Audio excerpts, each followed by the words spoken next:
If these power plants are ever to achieve broad usage with no reduction in safety, performance, economy, and convenience compared to the internal combustion engine, then major technological breakthroughs will be required.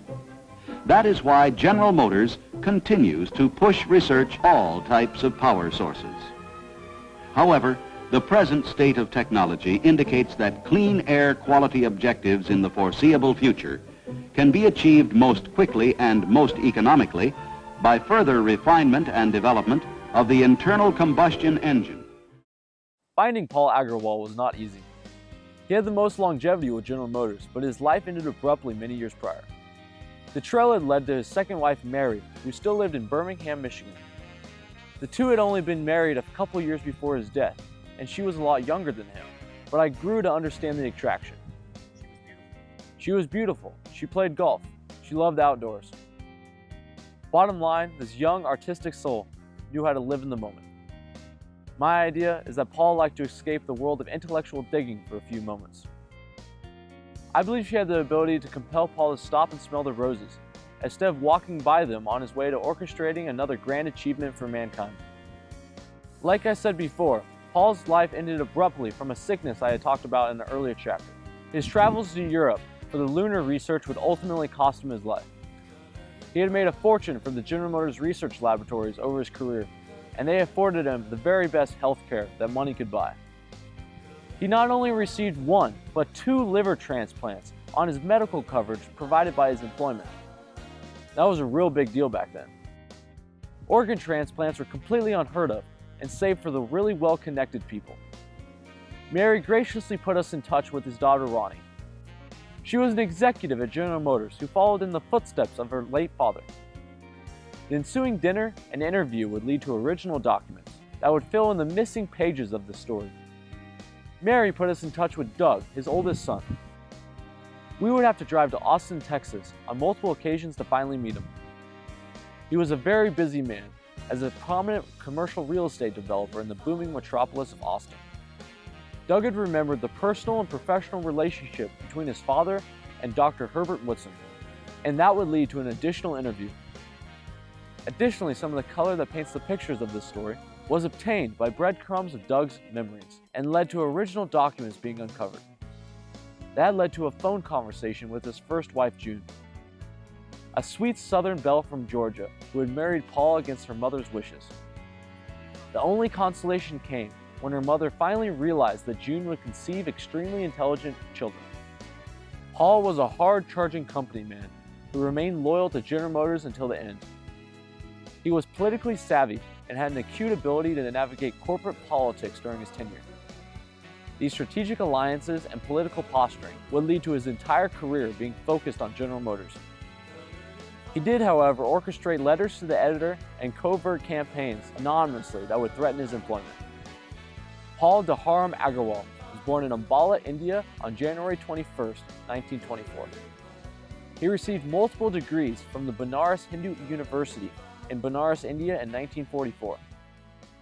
An additional degree from the Illinois Institute of Technology in Chicago, and 2 PhD degrees in electrical engineering from the Polytechnic Institute of Brooklyn, New York in 1949 and 1958.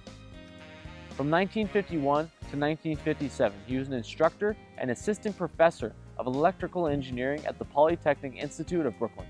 And from 1957 to 1961, associate professor and professor of electrical engineering at the University of Massachusetts, Amherst. From 1954 to 1961, he was a consultant to the General Electric Company on electromagnetic and electromechanical problems. In 1961, he joined the General Motors Corporation in Goleta, California, as the head of Electric Drive Division at the General Motors Defense Laboratories. That's a mouthful of resume, I know. In layman's terms, he was tasked for studying, engineering, creating, and testing of alternative versions of drive and propulsion systems that could be utilized instead of fossil fuels.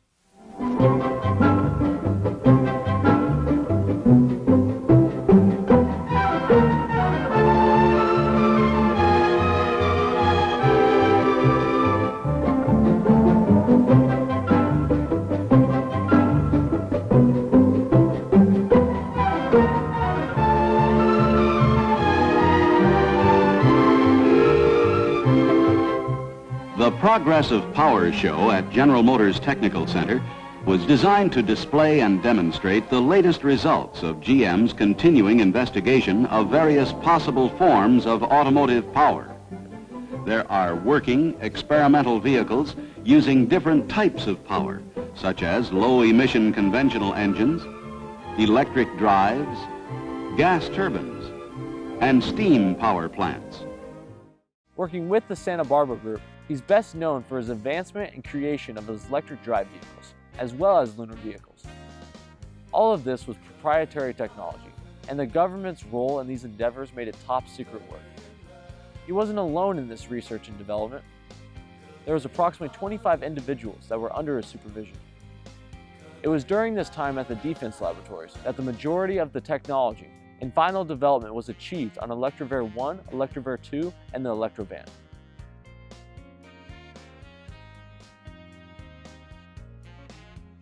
Just prior to finishing touches, Paul's entire division was transferred to the research laboratories in Warren, Michigan. The final stages of engineering and production would be achieved under his vision and guidance at the Tech Center. The public release and press frenzy surrounding these vehicles would be choreographed from Detroit as well. This was a bold move by General Motors. Concerns had been raised about the autonomy of the General Motors defense laboratories and the overlapping applications into domestic and military uses. Congressional hearings were on the horizon, and Ralph Nader was poised to strike on a different front. Many of these leading engineers and scientists had no desire to relocate to Warren, Michigan. The Santa Barbara area was their home. The weather was wonderful. The lifestyle was enviable. And their families agreed. Paul's wife June and their 3 children couldn't have agreed more.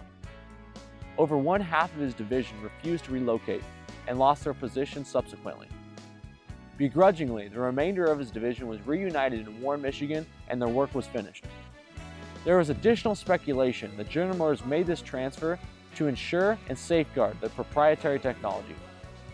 Whatever their motivation, their release of these electric drive vehicles would be met with much fanfare. When you first see it, Electrive looks like any other car.